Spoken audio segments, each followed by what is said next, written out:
Hello and welcome to Abid Shiksha. এতিয়া আমি আজিৰ দিনটোৰ ইম্পৰ্টেন্ট নিউজ আৰ্টিকল কেইটামানৰ ওপৰত আমি এতিয়া আলোচনা কৰিম। আজি যিহেতু 3/02/2026 আজিৰ দিনটোৰ নিউজ পেপাৰ সমূহত পাব্লিছ হোৱা কেইটামান ইম্পৰ্টেন্ট নিউজ আৰ্টিকলৰ ওপৰত যে আমি আলোচনা কৰিম। সো আজি আলোচনা কৰিবলগীয়া টপিক কেইটা হ'ল ইম্পৰ্টেন্ট টপিক কেইটা হ'ল World Wetlands Day 2026, US tariffs on India reduced to 18%. Dalai Lama wins Grammy for spoken word album. এই তিনিওটা নিউজ আৰ্টিকল যোনটো নেকি আজি প্ৰায় কেইখন ইম্পৰ্টেন্ট নিউজ পেপাৰতে পাব্লিছ হৈছে এইকেইটা আৰ্টিকলৰ ওপৰত আজি আমি আলোচনা কৰিম ঠিক আছে সো আমাৰ প্ৰথমটো টপিক হৈছে আজিৰ দিনটোৰ World Wetlands Day 2026 So, কি লিখা আছে on February 2, 2026, the world celebrated World Wetlands Day. This year's global theme was Wetlands and Traditional Knowledge, Celebrating Cultural Heritage. So, on February 2, 2026, অৰ্থাৎ কালিৰ দিনটো কালি February 2 আছিলে হয় না কালি February 2 আছিলে কালিৰ দিনটোত The world celebrated World Wetlands Day. কালিৰ দিনটোতে আমাৰ কি কৰা হয় celebrate কৰা হয় World Wetlands Day. So এইটো আমি মনত ৰাখিবলগীয়া আহিবলগীয়া যদি আমি প্ৰিলিমছ APSC হওক UPSC হওক statement based যেতিয়া questions আহে তেতিয়া আমাৰ এই ডেটটো statementত include কৰাৰ সম্ভাৱনা থাকে সো আমি মনত ৰাখিব লাগিব যে World Wetlands Day কোন দিনাখন পালন কৰা হয় February 2 তাৰিখে ঠিক আছে February 2 তাৰিখে World Wetlands Day পালন কৰা হয় সো কালিৰ দিনটোত World Wetlands Day celebrate কৰা হ'ল ঠিক আছে this year's theme was এই বছৰটোৰ theme আছিলে Wetlands and Traditional Knowledge Celebrating Cultural Heritage so theme টো সোধা যায় পৰীক্ষাত থিমৰ কথা সোধা যায় এই বছৰৰ World Wetlands Day থিমটো কি আছিলে সো থিমটো কি আছিলে Wetlands and Traditional Knowledge Celebrating Cultural Heritage ঠিক আছে সো আমি যদি অলপ ব্যাকগ্ৰাউণ্ডটো চাওঁ যে World Wetlands Day কিয় পালন কৰা হয় বা কেতিয়াৰ পৰা আৰম্ভ হৈছে তো তাৰ অলপ অৰিজিনটো বা ব্যাকগ্ৰাউণ্ডটো যদি আমি চাওঁ ইয়াতে দেখা পাওঁতে অৰিজিন Ramsar Conventionৰ পৰা অৰিজিন হৈছে World Wetlands Day World Wetlands Day marks the anniversary of the Convention on Wetlands ঠিক আছে Convention on Wetlands যেতিয়া হৈছিলে তাৰে anniversary হিচাপে World Wetlands Day পালন কৰা হয় adopted on February 2 in 1971 the Iranian city of Ramsar So Iranian city of Ramsar ইৰাণত থকা ৰামছাৰ নামৰ চিটিখনতে 1971ত Convention on Wetlands হৈছিলে আৰু তাৰ anniversary ঠিক আছে 1971ৰ 2nd February হৈছিলে আৰু তাৰে anniversary হিচাপে পালন কৰা হয় World Wetlands Day India standing Indiaৰ কি stand আছে এই Ramsar जो Convention on Wetlands হৈছিলে As of February 2026 বা আমি যদি চাওঁ যে Ramsar Conventionৰ ওপৰত বা Ramsar Conventionৰ যদি গুটেই বস্তুখিনি চাওঁ ইন্ডিয়া ক'তে ষ্টেণ্ড কৰে As of February 2026 India has reached a milestone of 98 Ramsar sites So as of February 2026 হয়নে এতিয়া 2026 আৰু এতিয়া February মানে এতিয়া আজি কালিৰ ভিতৰত আজিৰ দিনটোত আমি ক'ত ষ্টেণ্ড কৰি আছো যদি চাও Ramsar Convention on Wetlands বা যদি Ramsar Conventionৰ কথা কওঁ তো আজিৰ দিনটোত আমি ক'ত আছো আমাৰ প্লেচটো কি হয় ইয়াত so reach a milestone of 98 Ramsar sites wetlands on international importance 98 Ramsar sites এতিয়া আমাৰ আছে wetlands on international importance wetlands যোনে কি internationally importance দিয়া হয় তো wetlands বহুত আছে আমাৰ পৃথিৱীত হওক আমাৰ ইন্ডিয়াতে হওক কিন্তু সকলোবিলাক wetlandsক Ramsar site-ত কি নকৰে Ramsar site-ত include নকৰে but তাৰে কেইটামান important কি কৰা হয় important wetlands Ramsar site-এ কি কৰে লিষ্ট কৰে আৰু সেই কাৰণে লিষ্ট কৰে যাতে কোৱা হয় যে এইবিলাক খুব এটা ইম্পৰ্টেন্ট যদি আমি এনভায়ৰনমেন্টৰ ফালৰ পৰা চাওঁ বহুত এটা ইম্পৰ্টেন্ট সাইট হয় এইবিলাক আৰু এইবিলাক কি কৰা হয় কনজাৰ্ভ কৰি ৰখাটো খুবেই ইম্পৰ্টেন্ট আৰু আমি যদি কম wetlands বিলাকক কোৱা হয় natural filter ঠিক আছে natural filter বুলিও কোৱা হয় natural filter ফিল্টাৰ বুলিও কোৱা হয় এইটো আহিব পাৰে যে নেচাৰেল ফিল্টাৰ বুলি আমাৰ জিঅ'গ্ৰাফিৰ মানে আমাক সুধিব পাৰে যে কোনখিনি কাক কোৱা হয় নেচাৰেল ফিল্টাৰ বুলি আমাৰ যদি আমি জিঅ'গ্ৰাফিকেলি সোধে জিঅ'গ্ৰাফিত যদি সোধে যে কাক কোৱা হয় নেচাৰেল ফিল্টাৰ অফ আৰ্থ বুলি তেতিয়া আমি ক'ব লাগিব ৱেটলেণ্ডছ ঠিক আছে wetlands also' known as natural filter of the earth ঠিক আছে আৰু কিডনীৰ দৰে কাম কৰে বুলি কয় হয় কিডনীৰ দৰে কাম কৰে বুলি কয় চ' এইটো মনত ৰাখিব যে বৰ্তমান সময়ত আমাৰ টোটেল ৰামছাৰ সাইটছ কিমান আছে ইণ্ডিয়াত ৰামছাৰ সাইটছ টোটেল আছে আমাৰ 98 ঠিক আছে 98 চ' আপোনালোকে ক'ব পাৰিবনে বাৰু চ' আপোনালোকে জানে যে আমাৰ অসমতো এটা ৰামছাৰ সাইটছ আছে ৱেটলেণ্ডছ আমাৰ অসমতো আছে কেইবাখনো আছে তাৰে ভিতৰত এখন আমাৰ কি আছে এখন ৰামছাৰ লিষ্টত আমাৰ এখন ৰামছাৰ লিষ্টত কি কৰা আছে ৰামছাৰ লিষ্টত আমাৰ অন্তৰ্ভুক্ত হৈ আছে অসমৰ এটা ৱেটলেণ্ড কোনখন বাৰু সেইখন হৈছে দীপৰ বিল আমাৰ অসমৰ পৰা ৰামছাৰ সাইটত বা ৰামছাৰ সাইটছৰ লিষ্টত ৰামছাৰ লিষ্টত কি হৈ আছে অন্তৰ্ভুক্ত হৈ আছে আৰু এখনেই আমাৰ অসমৰ ৰামছাৰ লিষ্টত থকা ৱেটলেণ্ড সেইখনে হৈছে দীপৰ বিল So recent edition 98 tar agote kiman asile 96 asile so recent edition just days ago two new sites were added Patna Bird Sanctuary এই তো মনত ৰাখিব পাটনা বাৰ্ড সেঞ্চুৰী পাটনা বুলি কোৱাৰ লগে লগে আমাৰ কি মনত আহিব পাটনা বিহাৰত আছে বুলি ভাবিম নহয় না কিন্তু ইয়াতে ক'ত আছে ইউপিত আছে পাটনা বাৰ্ড সেঞ্চুৰী ক'ত আছে ইউপিত আছে এণ্ড চাৰি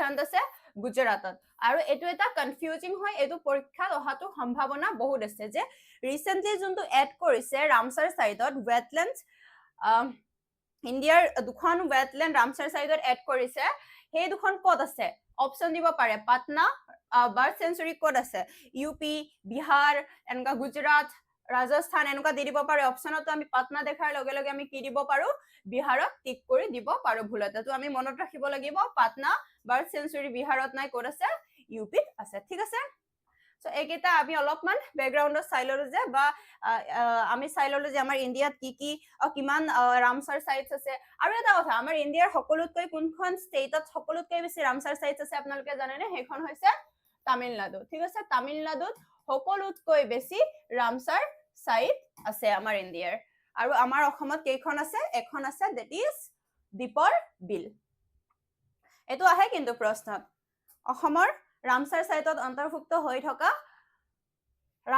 ৱেটলেণ্ড খনৰ নাম কি সেইখন হৈছে দীপৰ বিল সেইখন ক'ত আছে কামৰূপ মেট্ৰ' জিলাত ঠিক আছে why wetlands matter in 2026 so আমি যে wetland বিলাক ইমান কনজাৰ্ভ কৰিলে উঠি পৰি লাগিছো তো আমি যদি চাও যে 2026 ৰ পাৰ্সপেক্টিভত কিয় মেটাৰ কৰে wetlands বিলাক প্ৰিজাৰ্ভ কৰা with climate change intensifying wetlands have become the front line of defense so front line of defense কি কৈছে with climate change intensifying climate change যদি আমি চাও with intensifying climate change wetlands have become the front line of defense kihor karone carbon sinks peatlands and mangroves store twice as much carbon as all the world's forest combined so ki kore carbon sink hisabe kam kore wetlands bilake heti absorb kore carbon aru purify kore amar pani bilakok thik ase amar pani bilakok ba amar matituk ba pani bilakok ki kore carbon absorb kore pini purify kore as a carbon sink kam kore peatlands and mangroves store twice as much carbon as all the world's forests combined urban resilience urban wetlands like those in Chennai and Mumbai are the only things preventing total flooding during extreme rainfall rainfall সময়ত flooding prevent kore cities like Mumbai and Chennai urban wetlands bilake so wetlands bilake bahut dhoroner kam kore so it is very important at current context kionu climate change or karone bahut khini amar already degraded hoy ase amar to tar pholot amar ei gutei khini bostu ami jerkom as a defense ki use koribo paru wetlands use koribo paru as a carbon sinks and also urban resilience so ekhini asle alop important point exam perspective so amar yat proshno ase je Ramsar convention was signed in which country ami koi hisu kunkhon country Ramsar code ase Ramsar ase Iranot thik ase Ramsar Convention was signed in Iran. So আজিৰ second topic to hoise amar US tariffs on India reduced to 18%. So US tariff juntu asle hoine US tariff reduce korise to 18%. US Donald Trump and Indian Prime Minister Narendra Modi announced a significant reduction in tariffs on made in India products, bringing the rate down to 18%. So, junkhini amar tariffs logai thua asle about 50%, 25% additional ba 50%. Heikhinir pora ami jodi saw US ki koise yete US President Donald Trump and Indian Prime Minister Narendra Modi announced a significant reduction in tariffs on made in India products. Made in India products ki korise bringing the rate down to 18%. 18% ki korise tariff reduce korise. This deal effectively resolves the 50% penalty tariffs that had been imposed by the US in August 2025. August 2025 ba junto 50% penalty tariffs logaisile, which has severely strained bilateral relation. Tate amar etia to 18% the tariff has been reduced. The Russian oil compromised to reduce korise tar kare to ami kiba eta compromise koriboi laibo hoine na hoy kiba eta pabole kiba eta compromise koribo logia hoy. So Russian oil compromise, a central condition of the deal is India's agreement to stop buying oil from Russia. So agreement to kihor karone ki boli koise agreement to successful hoise. A central condition that of the deal is India's agreement kihor karone to stop buying oil from Russia. Russia pora oil buy koribo karone juntu India agree korise to tar folot ki hoise etu asle eta karon ki central condition of the deal. Condition asile acha hetu exactly etia koa nai je accept korile, but it was the central condition. Hetu condition rakhise Trump. Thik ase, a move aimed at aligning geopolitical interest and ending the penalty portion of the previous tariff structure. So etu condition asile je India to stop buying oil from Russia. If India stop buying oil from Russia, tetia ki koribo US will reduce 18% of tariffs on made in India products. Reciprocal trade commitment. Reciprocal trade commitment ki ase? India side. India ki koribo committed to reducing its own tariffs and non-tariffs barrier against USA goods to zero. Ki koribo goods to zero. Juntu tariff ya non-tariff barriers ase against USA goods, India will reduce to zero. US side lowered its reciprocal tariffs to 18% as a gesture of friendship and respect. Economic impact ki hobo pare year pholat? The move is expected to boost made in India export and signifies a win-win for the world's two largest democracies. Koise je jodi ei deal to hoi jay, then hey deal tor pholat the move expected to boost made in India, jeto made in Indian product tariff reduce korise tar pholat ki hobo pare export and it will boost exports and signifies a win-win for world's two largest democracies. World duta largest democracy karone win-win situation hoy jabo aru amar India jun bilak made in Indian product ase tar export boost hobo. Unresolved details ki ase yer majote? So while the leaders celebrated the deal via social media, leaders okole social media through di ki korise deal to celebrate korise through Truth and X. Truth Social and Xৰ জৰিয়তে tweet কৰিছে যেহেতু কথাটো the Indian External Affairs Ministry কৈছে that some specific details and formal responses to the declaration are still pending. কিছুমান formal details and responses এতিয়াও কি হৈ আছে pending হৈ আছে. So this was the news that USA has reduced to 18% on made in India products. 18% tariffs on made in India products.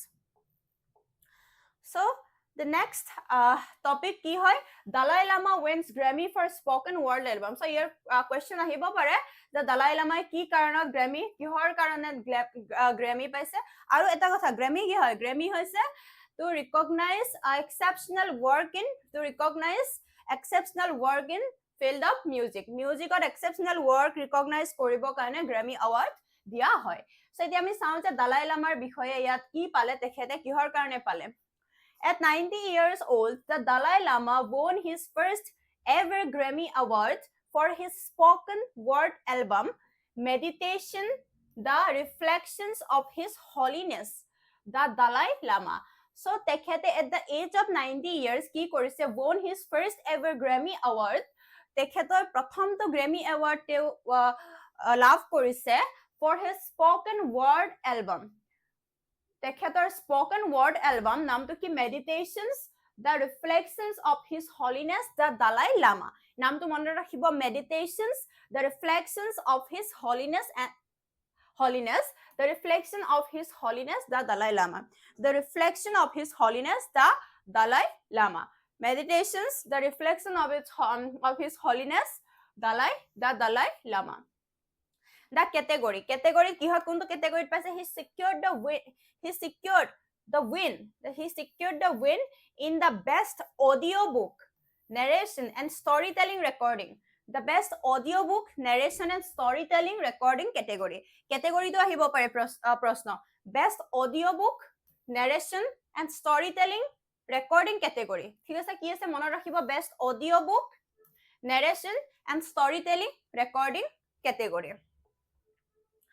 Global collaboration. While the clipping focuses on the win, the album is actually a collaborative effort featuring Indian Sarat maestro Amjad Ali Khan and his sons Aman and Ayan Ali Bangash, blending spiritual narration with the Indian classical music. While the focus is on the win, the album is actually collaborative effort featuring Indian Sarat maestro kungun Amjad Ali Khan aru tekhetor dujon putra Aman and Ayan Ali Bangash kihor blending korise blending spiritual narration with Indian classical music. Ki korise blending spiritual narration with Indian classical music aru Sarat maestro jonor naam ki Amjad Ali Khan aru tekhetor putra Aman and Ayan.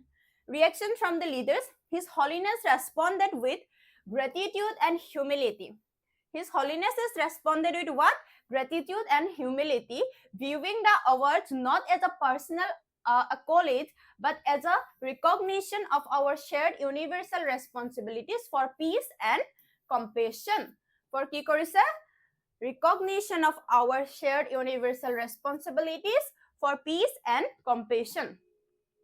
So, eikhini asile sabologia ta hudhibo pare tekhetor bishoye ahibo pare ebar Grammy Dalai Lama paise ba kunjon sarijon naam dibo pare aru tare hudhibo pare je torar kunjone ebar Grammy award paise aru tekhete ki field ki category Grammy award paise hetu ahibo pare amar kan thik ase aru practice MCQ relate jori Grammy related ami jori MCQ sao the Grammy awards are presented by which organization ki organization e Grammy award present kore ami jori sabole jao option khini ki dia asa Recording Industry Association of America,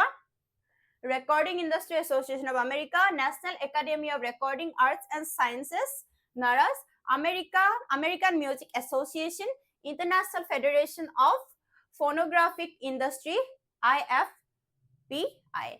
So, এই চাৰিওটাৰ ভিতৰত শুদ্ধ উত্তৰটো কি হ'ব? কোনটো organization এ Grammy Award কি কৰে present কৰে? কোনটো organization এ Grammy Award present কৰে?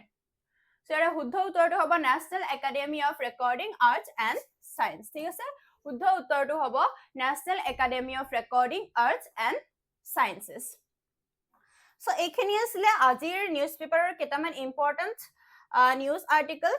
ঠিক আছে? কেইটামান news article. আশা কৰো এইখিনি আপোনালোকে ভাল পালে বা উপকৃত হয় আপোনালোক ইয়াৰ পৰা সো কাইলৈ আমি আকৌ আহিম কাইলৈ দিনটোৰ কেইটামান ইম্পৰ্টেন্ট নিউজ আৰ্টিকলৰ লগত ঠিক আছে আজিলৈ ইমানে আছিল ধন্যবাদ